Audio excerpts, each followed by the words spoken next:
इस वीडियो में हम अध्याय 3 दो चर वाले रैखिक समीकरण के बारे में पढ़ेंगे। ठीक है, दो चर वाले रैखिक समीकरण मैंने पिछले क्लास में बता दिया था कि दो चर क्या होता है। जैसे कि चर होता है a b c x y z, ये सब चर होता है। इसका मान क्या होगा, नहीं बदल, इसका मान बदलता रहता है। अगर a का वैल्यू 2 रखेंगे तो a का मान 2 हो जाएगा, अगर a का वैल्यू 3 रखेंगे तो a का मान 3 हो जाएगा। इसलिए जो a b c d है ये सबको चर कहते हैं।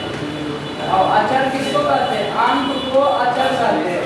जैसे 8 हो गया, 11 हो गया, -3 हो गया, तो ये सभी क्या है, अचर है, ये अंक नहीं बदलता। तो हम इससे इस क्लास में हम पढ़ेंगे कि दो चर वाले रैखिक समीकरण को हल करने के कौन कौन विधि है। पहला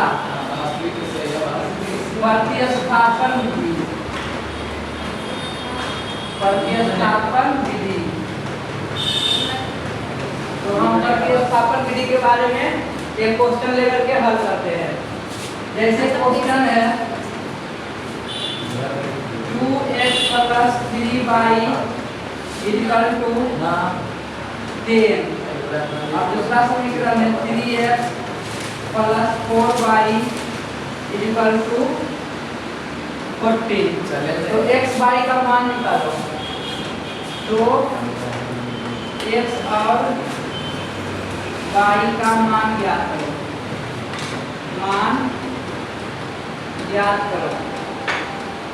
ये दो चर वाले रैखिक समीकरण है, दो समीकरण दिया हुआ है, इसका प्रयोग करके हमें x और y का मान निकालना है प्रतिस्थापन विधि से।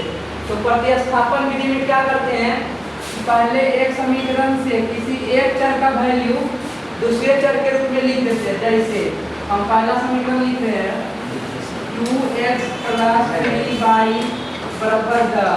तो 2x बराबर क्या होगा, इधर प्लस है, दाएं तरफ जाएगा तो क्या होगा, माइनस होगा कि नहीं होगा, माइनस। फिर इधर गुना है, इधर आके क्या होगा, भागा। तो x का मान कितना होगा, 10 - 3y/2। इस x के मान को समीकरण इसमें रखेंगे, दूसरा वाला समीकरण में रख देंगे। ठीक है, तो समीकरण दूसरा क्या है, 3x + 4y = 14। 3x plus x का मान रखेंगे, x का मान कितना दिया हुआ है, x का मान कितना दिया हुआ है, x का मान यहाँ है समीकरण 1 से 10 - 3y/2 ये हो गया, और प्लस में कितना है 4y = 14।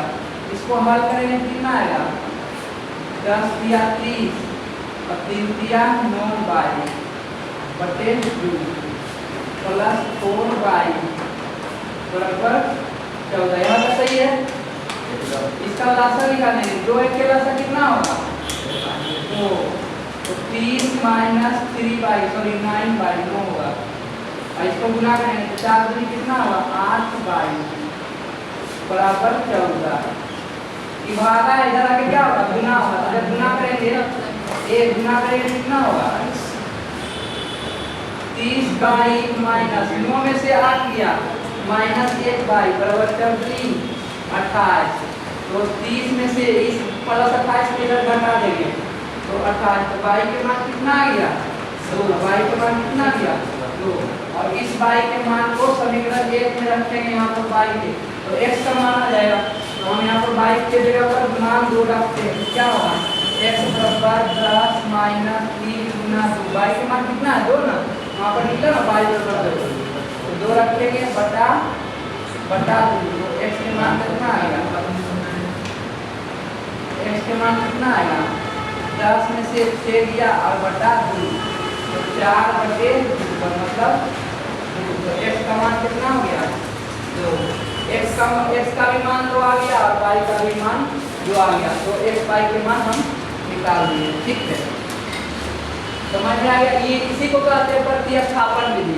प्रतिस्थापन विधि में क्या करते हैं, एक समीकरण को एक चर का दूसरे चर में लिखते हैं और उसके बाद उस चर का वैल्यू दूसरा समीकरण में लिखते हैं। जैसे कि मैंने यहाँ पर लिखा हूँ, है ना, यहाँ पर ये दूसरा समीकरण लिखा हुआ है 3x प्लस 4y बराबर 14, वही लिखा हुआ है 3x प्लस 4y बराबर 14। इसमें हम x के जगह पर मान रख दिए। x का मान कितना 10 माइनस 3y बटे 2, तो 10 माइनस 3y बटे 2 रख दिए और इसको हल करने पर मुझे क्या आ गया y बराबर 2 आ गया। ठीक है, समझ में आ गई।